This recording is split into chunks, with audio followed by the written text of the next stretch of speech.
Hello po. Good morning. Good morning. Magandang gabi po sa inyong lahat. Magandang hapon, magandang tanghali all over the world.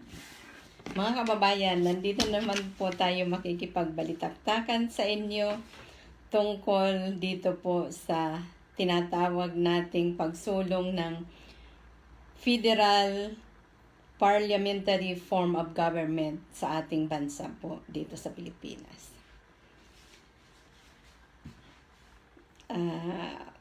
Pagbigyan niyo na po ako ngayon dahil ako naman po ay medyo makapal ang moks. Walang hiya, pero may mudo. Maraming kaaway, maraming kaibigan, maraming kamag-anak, at maraming kapitbahay. Kaya mga kababayan, dahil as usual, makapal pa ang mukha ko, I am your teacher for today. And our topic for today is about Federal Parliamentary form of government in the Philippines. Simplihan lang po natin ang paliwanag. Ito po ay based sa lahat ng mga federal form of government na we gathered all together and then we pick up the very simple and short na paliwanag lang po.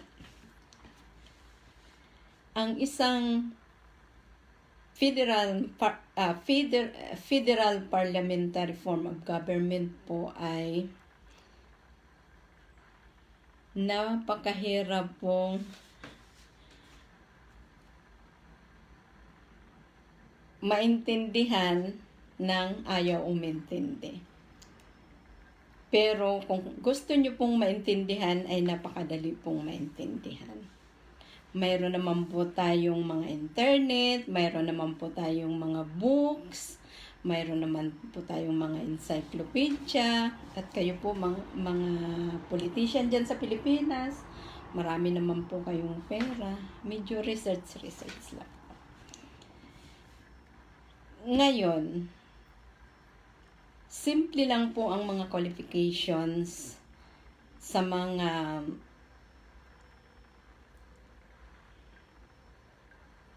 sasali dito sa ating Federal Parliamentary form of government. Ibig sabihin, yung mga magpa-participate nito o yung tatakbo ay kailangan magkaroon po siya ng isang may ngipin or matatag na partido. Sa parliamentary form of government, dapat po mayroon po kayong naglalaban-laban dyan ng mga partido. At least 3 to 5. Huwag po yung dalawa kasi yung dalawang partido po, like for example, Liberal and PDP, yung po ay patay. Hindi po magandang kanilang laban. At least po may pangatlo or 4, at least 5. Pero pag 5 po ang partido na matitibay, dyan maniniwala po ako ng Pilipinas po ay uunlad. Kasi kung 5 partidong matitibay, malalakas, natural ang kanilang mga kasali doon ay mga matatalino, may mga common sense, at least yung mga talino nila ay pagsasama-samahin nila para po unlarin ang Pilipinas. Kasi kailangan po ng isang tao na gusto maging politiko, na gustong sumali sa kahit anumang klaseng partido sa gobyerno natin, ay kailangan mayroon po siyang una, common sense. Ano po yung common sense? Yung common sense po ay yung hindi po binabatikos ang sarili niyang pamahalaan. Katulad ngayon sa inyo dyan, na mga nasa government. akala nyo nang binabatikos nyo lang po ay si Digong. Hindi nyo po ba naiisip na binabatikos nyo po ang mga sarili nyo? Kasi nandyan po kayo sa gobyerno. Common sense po ang dapat nyong gamitin. Kumbaga sa tumai po kayo, pagkatapos nyong mag-iwang, yung ipinang-iwang nyo po, ipinunas nyo po sa mukha nyo. Ganyan po ang ginagawa nyo ngayon sa government ni Digong. Kaya lang, hindi po pa po tayo federal parliamentary form of government, unitary pa po tayo, kaya nagagawa nyo po yan. Kasi, wala, sa unitary form of government, yan, okay lang yan, yung mga, walang mga common sense, walang mudo, yan, okay pa po dyan, mga korap, okay pa po yan. Pero pagdating sa Federal Parliamentary Form of Government, lahat po ng korap na politician, talsik. Lahat ng walang common sense ay natural, hindi uobrang kanilang partido.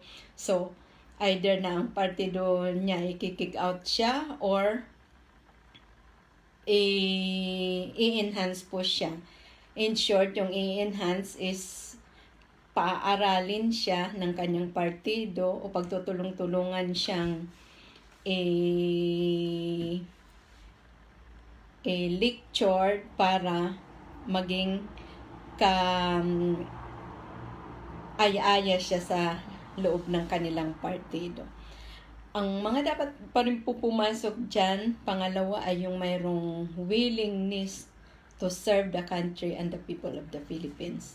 Kasi kung ang iniisip nyo po ay mangurakot, punin ang bulsa at power, ay hindi po kayo karapat-dapat dito sa Federal Parliamentary Form of Government.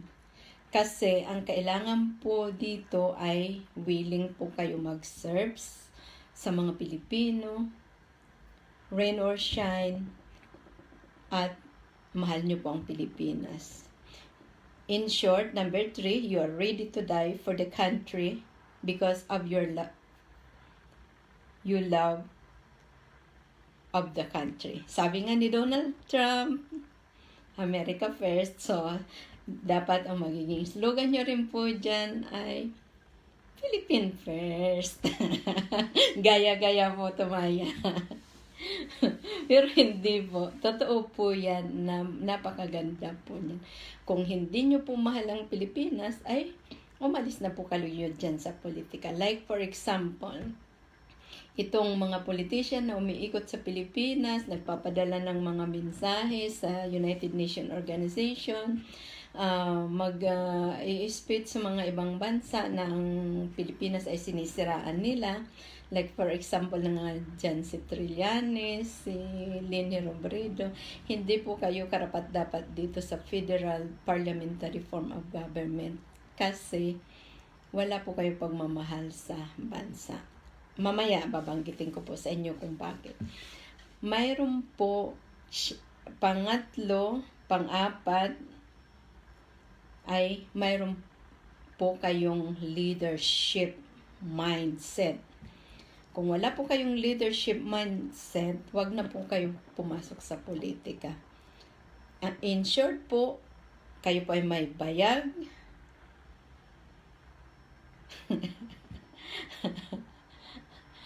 at may pangil ang isang salita.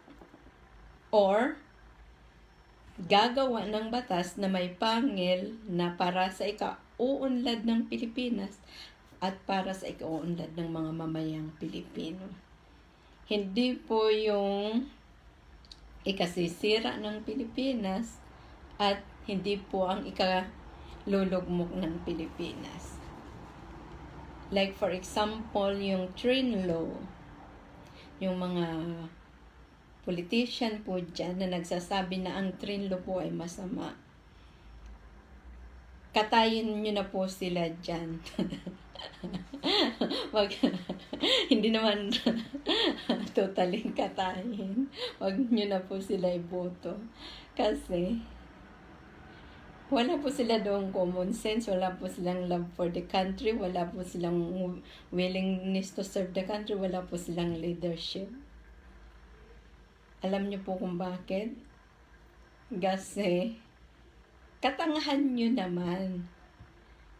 Lahat ng mga bansa, yung mga nasa first world country, naghahanap pa nga sila para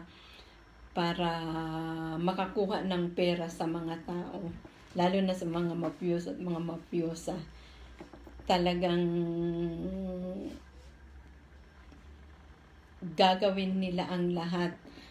Pero, according to the law. So, gagawa sila ng mga batas na hindi binubutasan, hindi katulad sa mga batas natin since 1986 na mga batas, ang ginagawa ay pinagbubutas-butasan nyo na para ikasisira sa ating country at ikabubuti doon sa mga mafiosa at mga mafiosa at saka sa mga korap na nasa government.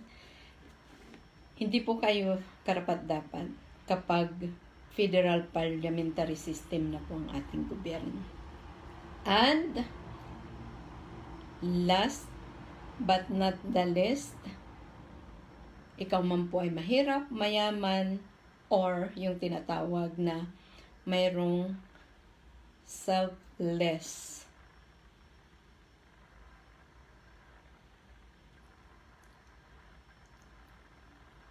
Ang ibig naman pong sabihin ng selfless ay hindi naman ibig sabihin na sobra-sobra naman nabigay mo, sige, hupad ka na lang dyan dahil selfless ka. Lahat na lang titihayaan mo. Hindi naman po yan sa ganun. Ang ibig ko pong sabihin ng selfless ay willing to share what you have. Kung mayroon po kayong knowledge about marketing, i-share nyo po yan doon sa partido mo para lahat po magkaroon ng knowledge about marketing ang inyong mga partido. Kung mayroon naman po kayong knowledge about laws, so isi-share nyo po yan. Kumbaga, you are willing to share all your knowledge. Kung mayroon po kayong pera na gusto nyo po i-share sa inyong partido, di mas maganda. Kaya nga po ang tawag doon, poor or rich. Kasi kung poor ka, na mayroon ka naman po knowledge na dapat i-share doon sa partido mo, you are welcome to the party. Kung mayaman ka naman, na medyo binili ng nanay at tatay mo ang iyong mga medals sa school, pwede ka rin po sumali dyan sa partido, but you are also willing to accept na matuto about federal parliamentary, about the system of the government and the rules and regulations about your party. So, in short, pag federal form of government na po, marami po dyan mga titigok. Yan.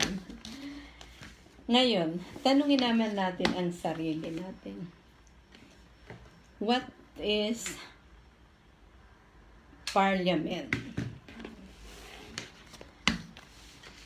Kasi teacher nyo muna ako ngayon. I am your Professor Amelita for today. What is Parliament? Parliament is the center place of any democracy. So, kayo dyan, na mga taing politiko, na mga natutunaw na yelo, natatakot kayo sa federal parliamentary form of government. Huwag po kayo matakot because, di ba, ang ipinaglalaban nyo po ay democracy. Parliament is the central of democracy. Here are the interests of as many citizens as possible. So, pinakikinggan ang lahat-lahat ng interest ng mga mamamayan. Hindi po yung interest ng mga politician na murakot na magkaroon ng inflation ang kanilang mga bulsa. Take note. Ngayon, who are allowed to enter the federal parliamentary form of government? Those are all Filipino citizens, young, tomboy bakla, women or men, mga employees, those who are entrepreneurs, doctors, and so on, as long as you are a natural-born Filipino citizen. But what looks in the parliament, and how does parliament policy work? Ngayon,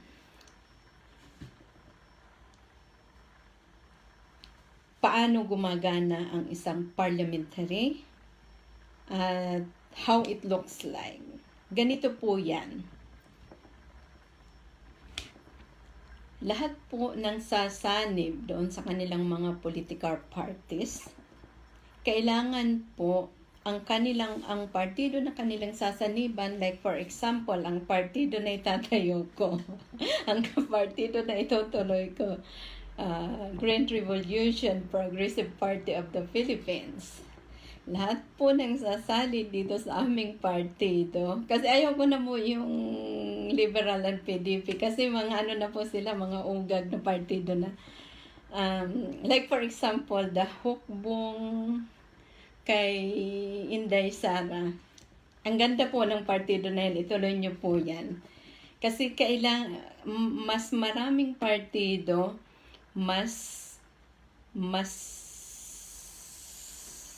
magwo-work ang ating federal parliamentary form of government. Mas lalago ang Pilipinas. Kasi lahat magkakam-in yung mga matatalino. Hindi na yung mga bupols hindi yung mga bupols ang kailangan po dito.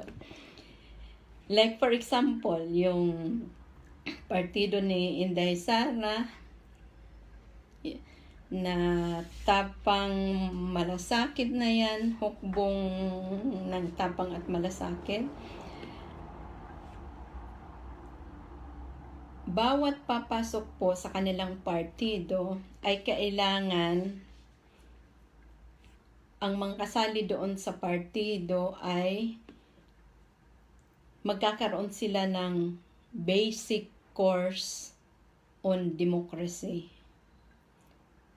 about parliamentary, about politics. So, ibig sabihin, parang bibigyan. Halimbawa, isa siyang doktor. Ang alam ng doktor ay manggamot. So, in short, pagdating sa politics, mura ang kanyang kaisipan doon. Batang-bata siya. So, itong partido ni Inday Sara ay huhubugin po siya dyan. So, kailangan din po ang mga papasok sa politics ay hindi po lahat ma-pride. Kailangan tatanggapin po nila sa sarili nila na hindi po nila alam lahat. So, you have to undergo the basic course. Pero of course, ang magliliterate po sa yun yan ay yung partido nyo po. Halimbawa, dyan sa PDP laban na magulo, yung mga PDP laban na magugulo na yan,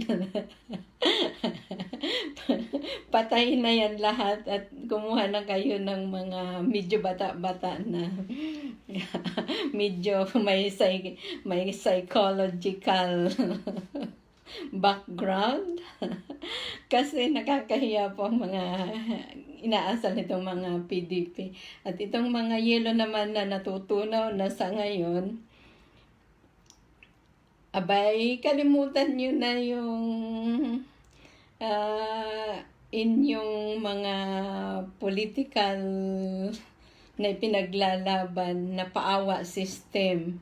Dahil hindi na po ubra dito sa federal parliamentary form of government.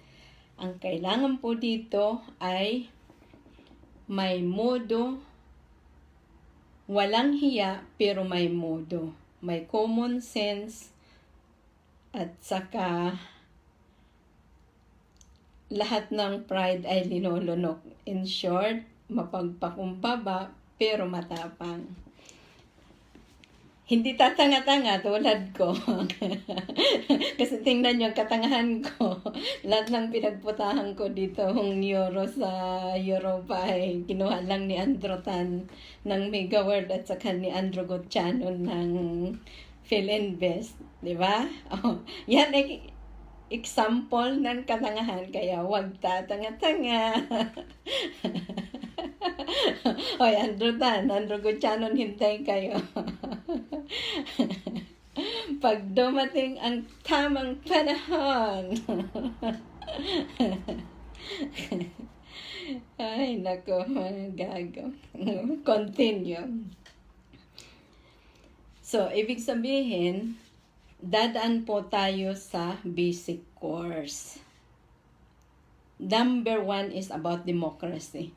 Kasi ang Federal Parliamentary Form of Government, central po dyan ay demokrasya. Lahat po ng kanilang mga opinion ay dapat pakinggan. If you are not a good listener, don't come to the politics. Kung ikaw lang ang gustong masunod sa mundong ito, huwag kang pumasok sa politika na yan. Yan. Number 1. How does parliament policy work? The parliamentary consists of 2 chambers. Bali, dalawa po ang parang kumbaga sa Senado at sa Kongreso. Yan po. Ang National Council, kumbaga, sila yung mga taga-Senado. And Federal Council, sila po yung mga nahalal doon sa mga federal state. Like for example, State of Rizal. State of Calabarzon, like for example. Yan, mayroon po, dapat doon mahalal na mga, ang tawag sa kanila ay mga councils. Mga councils. Dito naman po, sa national, ay mayroon naman po tayo tinatawag na National Council. Na iba lang po ang pangalan, but parang Senado at Kongreso po yan. Kasi tanggalin na po yung Kongreso at saka Senado kasi mga epals and bupals ang mga tao dyan. So, erase. Cross out. Tanggalin na po yan. Kasi kailangan po natin ng, kumbaga, sa Katoliko, hindi na kayo ngayon Katoliko, born again na kayo. Born again na kayo. Pinanganak kayo uli. Born again. Inaano ko kayo ha. Or ano na kayo, kasali kayo ng sino ba yung kay Brother Eddie? Lumangdaan. Kay Mr. Rason. In fairness, UNTV, malaki ang natutulong nyo. Not only the Philippines, but outside the country also. Thank you for that. Hindi pera-pera lang ang kailangan nyo. Kumikita kayo and then you shared it. And that's a good, always blazing and blazing, more and more to come. Yan pong mangyayari po sa inyo. Kasi you got the blessings and you shared it. So, pinagpala po kayo. Ngayon, ano naman po ang trabaho? What is the task of the National and the Federal Council? Kaya nga kailangan may common sense, may talino, at mag-undergo po sa basic course about democracy, about parliament, about policies, about politics. Kasi, ang mangyayari po sa inyo, kayo po ay gagawa ng mga batas. Hindi butas-butas na batas. Talagang batas na may ngipin. May pangil, may ngipin. Like for example, gumawa kayo ng batas about transportation. Pag lumabag sa batas, nag-park siya sa illegal parking, siya man po ay taga-government, siya man po ay magistrate, siya man po ay the highest in the whole world.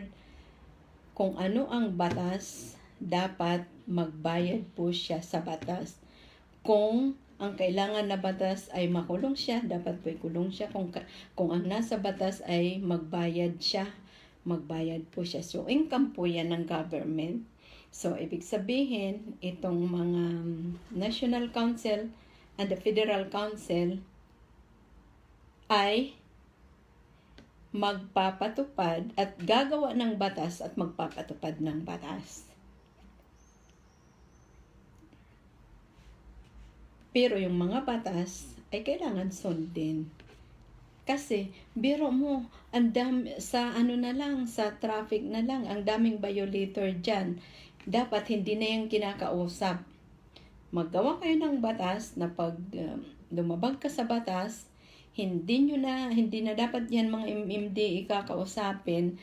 Dapat may na lang yan, may camera, kunin ang plate number, padalhan ng sulat, padalhan ng sulat, report, na magbayad ka ng ganito, 500 pesos. So, income yan ng government. Huwag po ibubulsa. Kasi kung kakausapin po yan ng MMDA, natural, magbibigay sa MMDA, ibubulsa. So, napaliwala yung batas. Kaya, ganyan ang nangyayari. Kasi, ang pagpapatupad po, ang ating po mga batas ay butas-butas at ang mga nagpapatupad po ng batas ay wala pong pangil. Ang batas walang pangil, ang nagpapatupad ng batas ay wala din pong pangil. Kaya, lumulubog po ang Pilipinas. Yan po yan. Who works in the Parliament and how Parliament is formed? Letter A. The task of a Parliament seeking solutions. So, imbis na mag-aaway-aaway kayo dyan, kayo po ang naghahanap ng solutions. You are seeking solutions, deciding gazettes, feelings, the government of the thought, the parliament blesses taxes and budgets and is more powerful than many know. So, ibig sabihin, yung sinasabi ko po sa inyo kanina, na ang gawain po nitong National Council and Federal Council ay hindi po kayo dapat lamya. Kayo po talagang nagpapatupad ng batas ng mga gazettes. Talagang ipi-fill up nyo po dyan sa government yung inyong batas na talagang may pangil, talagang kakagat na mga batas, kumakagat na batas. At hindi lang kumakagat, may pangil na batas. Kasi, kung ang inyong mga batas may pangil, magkakapera ang government. So, sa mga estrafe nila, sa kanilang paglabag sa batas, ay income na yan ng government. Plus, yung mga taxes, kailangan talaga may ngipin ang batas para pagdating ng araw, kasi kayo rin dyan ang gagawa ng solution, ang magde-decide ng budget. So, paano kayo makakapag-decide? Paano kayo magkakaroon ng power na mag-decide about budget kung wala kayong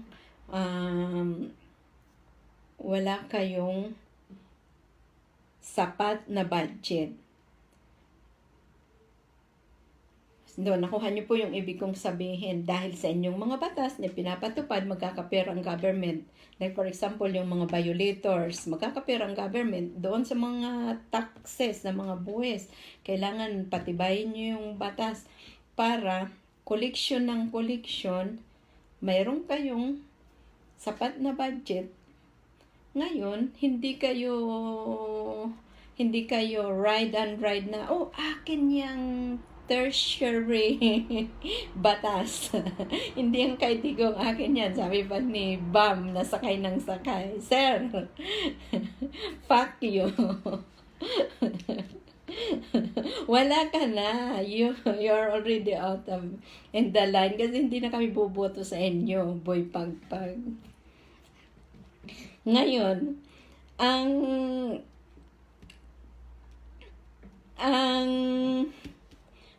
mangyayari po dyan ay dapat medyo may puso para sa gobyerno ang magtatrabaho dyan sa politika na yan. Ngayon, who work in the parliament? Sino ang magtatrabaho dyan sa parliament na yan? Sila po yung mga nahalal na tinatawag natin doon sa National Council at saka Federal Council.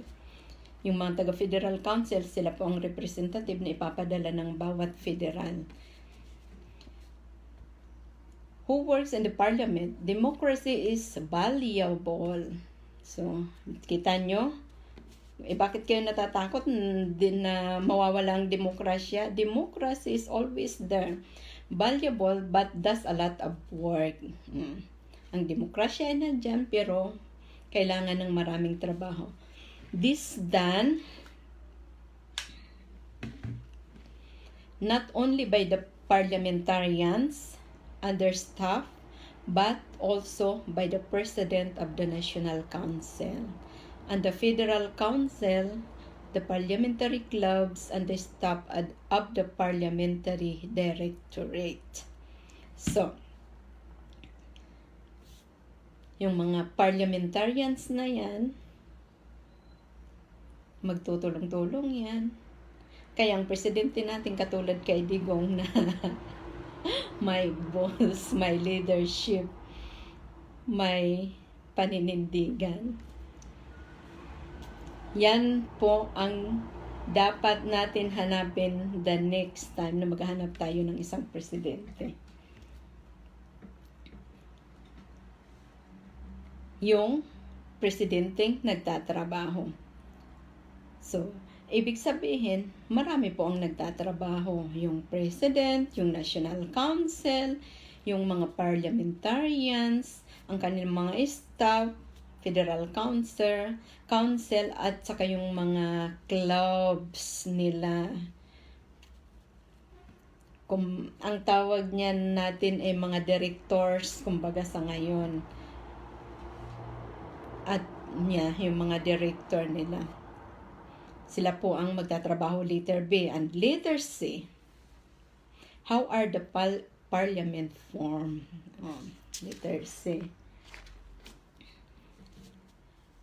In principle, quite simple. Anyone who goes to the National Council election decides who in the Philippines will have the political message for the next few years. Like for example, I'm going to decide to into the politics. Sasabihin ko in 2022, I gonna enter the politics. So, in 2020, dapat nandoon ako sa isang partido na aniban ko.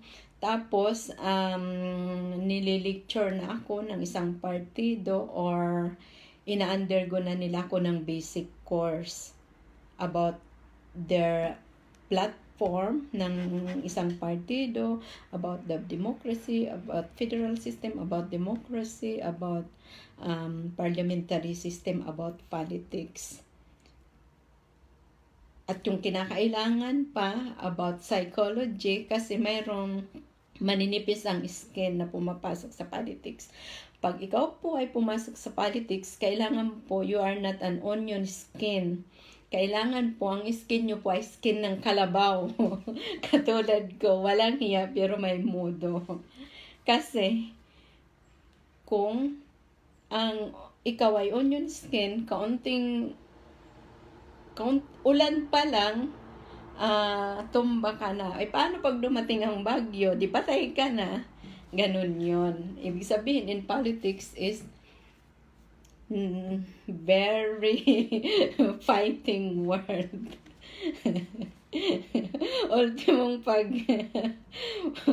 ultimong tinggil mo inilalabas pag ikaw ay nasa politics. Kaya, kung mahina ang puso mo, medyo masisiraan ka ng utak pag ikaw ay binabati ka, so ka pumasok sa politika. Magulo po ang politics in short. So, in principle, quite simple. Anyone who goes to the National Council elections decides. So in the Philippines, we'll have the political message for the next few years. After each election, the seats in the highest house are redistributed. So, nakita nyo yan, ang ganda-ganda ng Federal Parliamentary Form of Government. Hindi lang isang nagdi-decide, dinidistribute. Kahit na nga sila, mga nasa highest house, distributed pa rin ang kanilang mga power. The National Council is the more powerful. Wow! So, ibig sabihin, itong mga nasa National Council, katulad ng mga senador, yung mga senador dyan, I don't think so. Hindi sila mga powerful. Kailangan palitan na sila lahat. Tigukin na sila lahat at humanap tayo ng mga bata-bata pa at medyo... Sir Gordon. Magaling po pala kayo. Baga magalimutan ko na magaling po pala kayo. Health, magaling po kayo. Batas, magaling po kayo. Sa tingin ko po, may pagmamahal po kayo sa mga ITAS, indigenous. So, saludo po ako sa inyo. It is chosen directly by the people. This is different with the second chamber of parliament, what we call Federal Council. So, ibig sabihin, ang mga taga-national councils ay, ang kanilang eleksyon, hahalalin sila every 6 years. Or 5 years, I don't know kung paano nyo ginawa ang inyong batas dyan sa Pilipinas.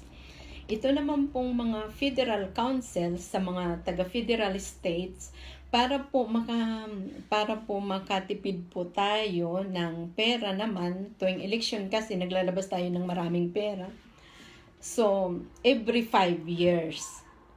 So, every 5 years po talaga yung mga federal state. Kasi, kailangan po every 5 years ang Federal Council kasi ipapadala po dito siya sa highest house. Ipapadala po siya sa parliament. Bali yung mga nahalal po doon of every state federal regions, kailangan po magkaroon sila ng mga representative kung tawagin. Ang tawag sa kanila, sila po ay mga federal councils. Kaya po, it depends upon yung national council kung ang gusto nyo mangyari, sabay-sabay every 5 years sa mga taga-federal council. Pero mas maganda ang national council kasi kasama po doon ang president ay every 6 years. And then, after his term, tigok na siya. Kukuha na naman sila ng matalino doon sa kanilang partido na yun naman po itatakbo the next election for president. So, ibig sabihin, dito sa partido nila, nagtitigukan na sila. Hindi yung ngayon, dahil sa mga balimbing lahat, natalo ang liberal, balimbing lahat ng PDP. Kaya sila nagkakagulo dito sa PDP kasi hindi naman, they are not all original PDP. Sila po ay mga fruits na giling-giling ang gilid. Balimbing. Kaya, so far, hanggang dito lang po tayo sa ngayon. But, in a few days, because kailangan ko rin po mag-aral-aralan, aral baon, para madagdagan ng kaunti ang ating kaalaman. Kaya, ako po ay magpapaalam na po sa inyong lahat. Kasi po, at the end of July, ako naman po ay mag-i-exam sa aking aral-aralang baon, sa aking pagiging aral baon. So, ibig sabihin, kahit gurang na po tayo, sinisika pa rin po nating mag-aral. Kasi, ang karunungan ay walang makakapagnakaw, sino man. At mawawala lang po yan, ang iyong karunungan, talino, common sense, pag ikaw po ay umalis na rin. Kaya habang may buhay, aral lang ng aral, tulong lang ng tulong, gawa lang po ng mabuti, at tuwing matutumba, tuwing dinadaanan ng bagyo, unos at ulan, bangon ng bangon. Never give up. Huwag susuko. Yan ang napaka-importanting mensahe ko po sa inyo. So, mga kababayan, mga Pilipino all over the world, from Luzon, Visayas, and Mindanao, don't vote those politicians who are apals, who are mga walang mudo, who are mga bupols, lalong-lalo na si Pogpogs at si Soto. Bahala na po kayo sa kanya. Pero sa palagay ko, siyang pinakamatagal, pinakauuban na. Pero, ang tanong, ano ba ang nagawa niya sa Pilipinas? And God bless you. Choose Baba, Gupin up teeth. I love you. Allah Akbar. Auf Wiedersehen. Ciao, ciao, bye-bye.